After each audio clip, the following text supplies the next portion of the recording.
I want to begin by just saying thank you to all the community leaders and everyone for the community that has come out to support our immigrant community. This is something that we started talking about it yesterday afternoon as something necessary to get done. And I am overwhelmed by all of the partners in the community that are saying that we're going to choose love, not hate. We're going to come together rather than divide. It's just really heartening to see so many people willing to stand up to support our immigrant community. And I'm sure there are many other people out there that would be here if they could be here. And I know they stand in solidarity with us. I want to thank our MC, Kathleen. Thank you for opening this space to us and for all the work that you continue to do around immigration and refugee work. I also want to thank immigration attorney Joe Malina, who you'll be hearing from in just a second with a lot of important information to share. I want to thank Ena Valencia, staff attorney of the Immigration Coalition. Thank you very much. Thank you very much, Karina. I want to thank a good friend, community member, and a dreamer, Rodrigo Diamond, who's been such a strong voice on these issues and standing up for dreamers here locally, at the state level, and throughout the country. So thank you, Rodrigo. Thank you. I want to thank another great friend, not just of me personally, but of every community that is marginalized, that is suffering, and that needs support. That's Reverend Dr. Donnie Anderson from the Rhode Island Service Coordinator Collaboration. We have the Commissioner of Public Safety for the City of Providence, Stephen Parry. I appreciate you deeply.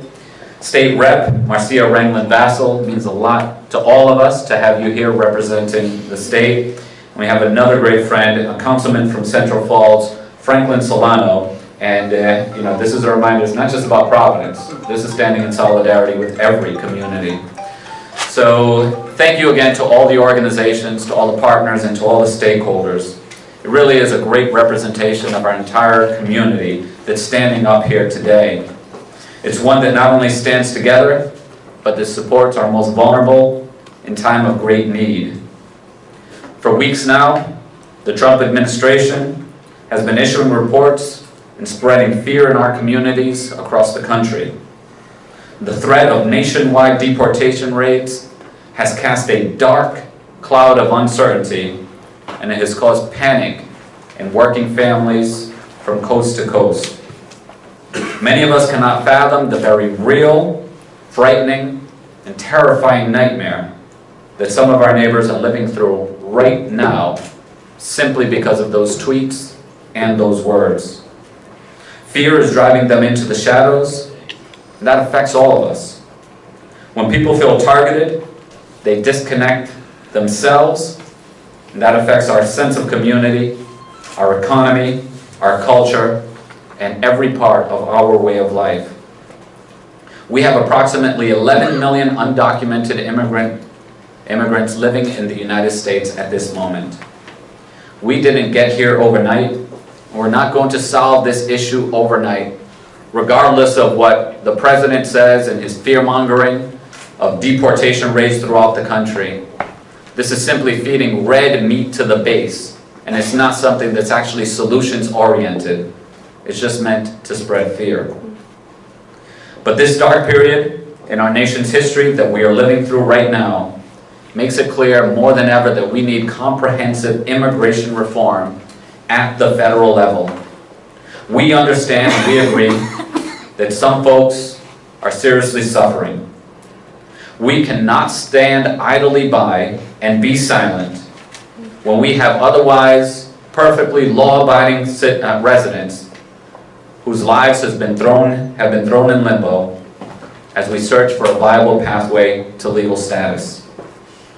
As you'll hear from immigration law experts later on, our nation's immigration system needs dramatic improvements because it is broken. We have folks who are ready to study for the test, pay for their fees, and do whatever else it takes that's needed to fix our broken immigration system and open those doors that have been closed to them. Just 1 month ago here in Providence, we celebrated during PVD Fest as hundreds of people welcomed new citizens who lived out their new chapter in their American dream by taking the oath of office to become United States citizens and they were welcomed with open arms. I recognize them for their resilience and thank them for choosing to be part of our family here in Providence. And I remember sharing with them that they are now fully, even on paper, part of our community that stands for certain values that we will never relinquish. However, today it's unfortunate that those values are being undermined by the threat of massive raids. That is not the country that we welcomed them into, and we don't want anyone to believe that that's what we stand for. So as the Trump administration considers raids throughout the country, and potentially even in our community, I want to make it clear that our local law enforcement will not be aiding or assisting in any way in their hate-filled efforts,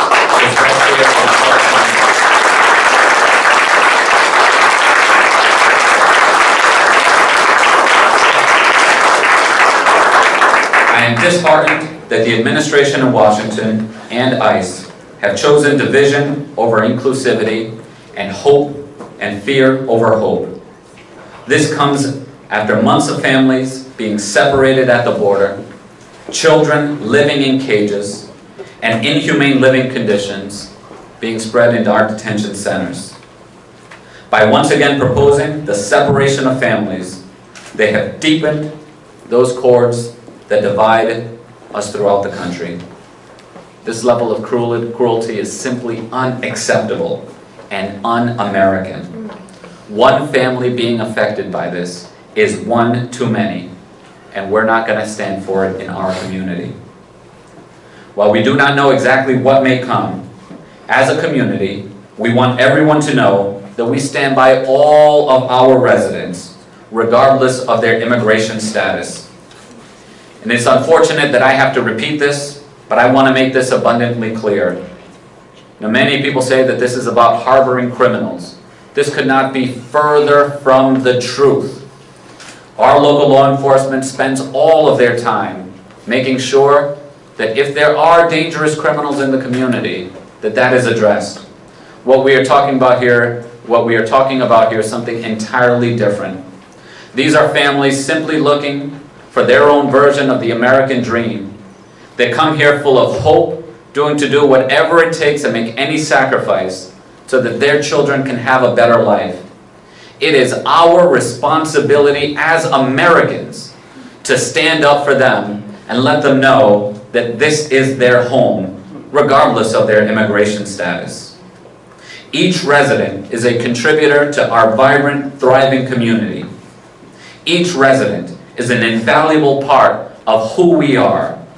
And there are so many people who simply want to help, and many of them are standing with us here today. So over the next several days, we will be connecting with our partners to continue to share out information so that everyone knows their rights. And we want everyone to know how you can best be an ally and contribute to the cause.